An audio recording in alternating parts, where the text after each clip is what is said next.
Les femmes ont-elles leur place dans ce monde? C'est la question qu'on m'a posée il y a quelques semaines en live et qui m'a beaucoup attristée, je dois le dire, mais que je me suis moi-même posée pendant des années. Je me suis posé cette question et ensuite j'ai fini par intégrer le fait que je n'avais pas ma place.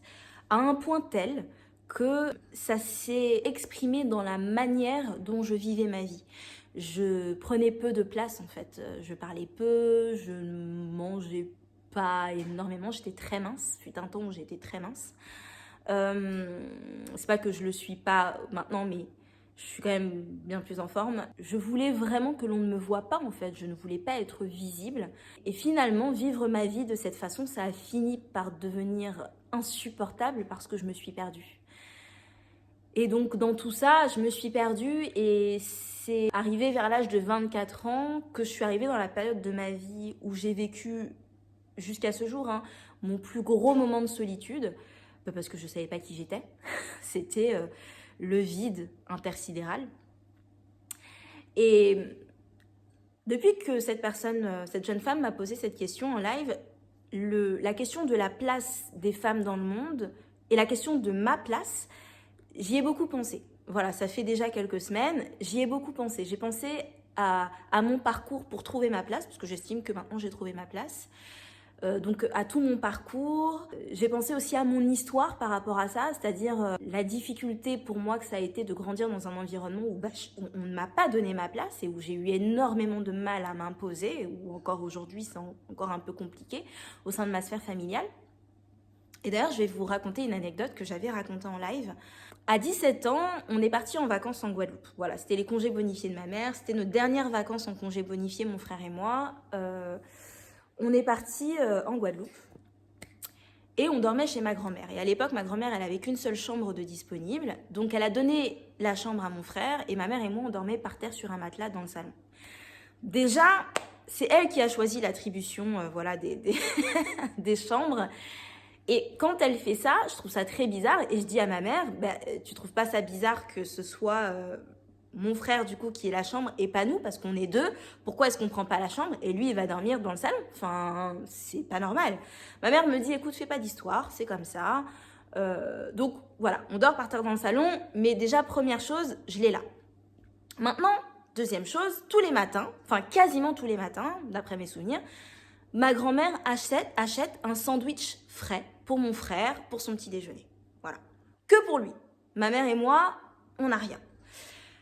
Maintenant, c'est pas un jour, pour tester un peu le truc, je sais pas pourquoi, je me lève, je vois le sandwich frais de mon frère qui est déjà sur la table pendant que lui est en train de dormir, tranquillement. Et je dis à ma grand-mère, et du coup, moi je mange quoi?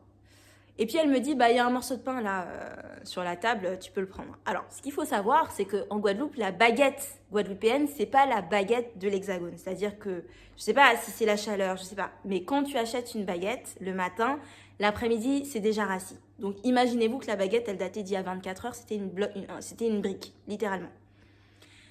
Je vois la baguette, je me dis, ok, c'est pas grave. Je vais acheter mon sandwich plus tard et je vais me prendre un chocolat en attendant. Je prends une tasse pour faire mon chocolat. Ma grand-mère m'arrête et me dit, ah non, c'est la tasse de ton frère. Là, mon sang ne fait qu'un tour. Parce que je l'ai déjà là par rapport au fait de dormir tous les soirs par terre sur un matelas avec ma mère. Je l'ai déjà là maintenant à cause du sandwich qui est tous les matins. Mais alors là, la tasse, c'est le truc de trop. D'autant plus que ça fait déjà quelques jours ou quelques semaines que je dors chez ma grand-mère, jamais entendu cette histoire de tasse. Là, je la regarde et je lui dis, parce qu'en plus, il a une tasse, je commence à hausser le ton, parce que je me maîtrise plus. Ma mère arrive et me dit, Lindsay, baisse d'un ton. Je lui dis, non mais attends, tu trouves ça normal? Je lui dis, monsieur a une chambre pour lui tout seul, tous les matins, monsieur a un sandwich, et maintenant, il a une tasse. Et elle me dit, Lindsay, baisse d'un ton, c'est pas la peine de t'énerver. J'avais tellement la haine. Je vous assure, tellement la haine aujourd'hui encore. J'avais 17 ans, j'en ai 33 aujourd'hui. Je pourrais encore m'énerver de la même façon. Tellement ça me paraissait fou qu'elle ose me dire ça. C'est pas maintenant, elle voit que vraiment ça m'énerve. Ma grand-mère voit vraiment que ça m'énerve et me dit, non mais fais pas attention, prends la tasse. J'étais tellement vénère, je dépose sa tasse là. Je prends pas mon chocolat, je prends mes affaires, je m'en vais. Et un peu plus tard, je vois ma mère et je lui dis, écoute-moi bien. Si toi, t'estimes que la manière dont ta mère te traite, elle te convient, grand bien te fasse. Je lui dis, par contre, moi, je te préviens, c'est la dernière fois que je dors chez elle. Déjà, ma mère m'imposait de dormir chez elle parce que ma grand-mère voulait que l'on dorme chez elle. Et ce que je trouvais absolument injuste, c'est pourquoi nous imposer de dormir chez toi pour nous traiter de cette façon. Surtout pour faire une telle différence de traitement entre moi et mon frère. Je trouvais ça injuste et je trouvais ça insupportable que ma mère me demande de me taire. Vous savez, ça m'a tellement marqué. J'avais 17 ans à l'époque, je venais d'avoir mon bac. Ensuite, j'ai commencé mes études. Je ne suis pas retournée en Guadeloupe pendant 5 ans. J'y suis retournée à mes 22 ans. À mes 22 ans, je me rappelais encore de cette histoire. Avant d'arriver en Guadeloupe, j'ai appelé mon grand-père, parce que mon grand-père et ma grand-mère ne sont pas ensemble. Et je lui ai dit, écoute, est-ce que je peux venir dormir chez toi? Mon grand-père était ravi de m'accueillir chez lui. Et il ne m'a pas mis par terre sur un matelas. Et à partir de là, j'ai commencé à dormir chez mon grand-père. Et à chaque fois que je venais en Guadeloupe, jusqu'à ce que mes parents retournent vivre en Guadeloupe, j'ai dormi chez mon grand-père. Ça m'a tellement marqué que je n'ai plus jamais dormi chez ma grand-mère. Plus jamais. Ma grand-mère n'était pas contente, hein.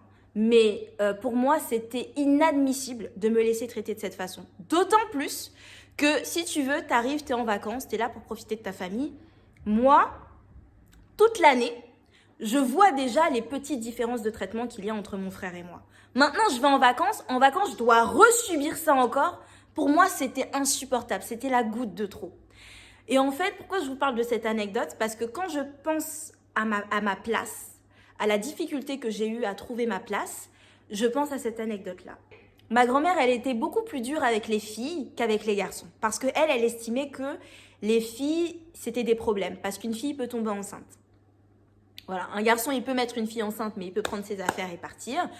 Une femme, une fois qu'elle est enceinte, bon, c'est quand même plus compliqué de partir. Et puis, bon, ta réputation en général en prend un coup après.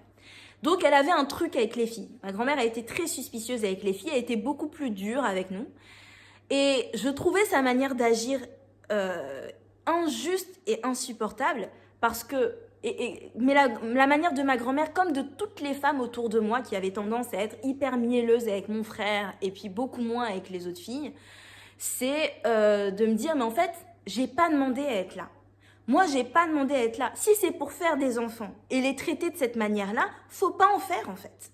Faut pas en faire parce que nous, on n'a rien demandé à personne. Et c'est quelque chose qui, pour moi, ces choses que j'ai vues en grandissant et que j'ai expérimenté, c'est vraiment ce qui m'a amené vers ce que je fais aujourd'hui. Vers ce que je partage sur mon compte TikTok notamment, concernant le féminisme, le patriarcat qui est vraiment mon dada, mon sujet, etc. En fait, tout ce qui s'est passé dans ma sphère familiale, tout ce que j'ai expérimenté, c'est ce qui m'a amené vers ça aujourd'hui et qui a aussi beaucoup guidé les choix de vie que j'ai faits.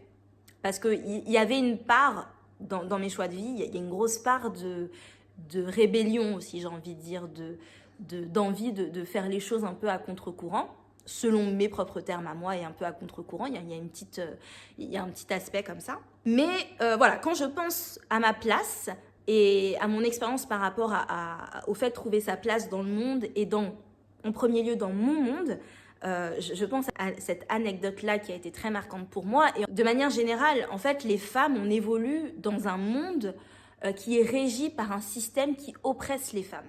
Cette oppression-là, on l'a subie dès le berceau. On l'a subie dès la sphère familiale. Et c'est hyper vicieux parce que, comme on l'a subi très tôt,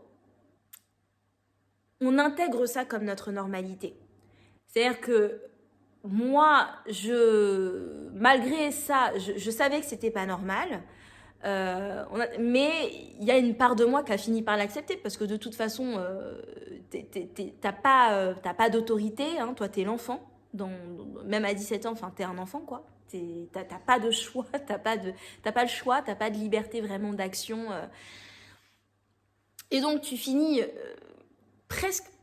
par l'intégrer, hein, même si c'est inconscient, même si c'est un petit peu, même si c'est pas entièrement. Et donc, ça va te guider ensuite. C'est ce qui t'accompagne dans les choix de vie que tu fais une fois adulte. Donc, on évolue dans ce monde-là. Et finalement, il est légitime de se poser la question de savoir si on a réellement notre place. Je dis pour moi que cette question, elle est triste parce que elle montre aussi à quel point le système patriarcal a bien fait son travail. Parce que Quand on en vient à se demander si on a réellement en tant que femme sa place dans ce monde, ça veut dire qu'on a complètement oublié le fait que pour qu'il y ait des hommes, il faut des femmes. Ça veut dire qu'on a oublié que les femmes sont la source de la création. Donc, en arriver à se demander si on a réellement notre place alors qu'il n'y a pas d'humanité sans femmes, c'est complètement fou et ça montre à quel point le système a bien fait son travail parce qu'on a réellement intégré le fait que peut-être qu'on n'a pas notre place, que peut-être qu'effectivement on est des êtres faibles et que notre rôle c'est de nous soumettre, ce qui est complètement fou, parce que nous sommes les créatrices. Et donc, se poser cette question, c'est méconnaître le système dans lequel on évolue, et c'est ne pas se connaître soi-même, c'est-à-dire qu'on ne sait pas ce que veut dire réellement, ce que signifie, quelle est la réelle signification du fait d'être une femme, ce qui est extrêmement grave.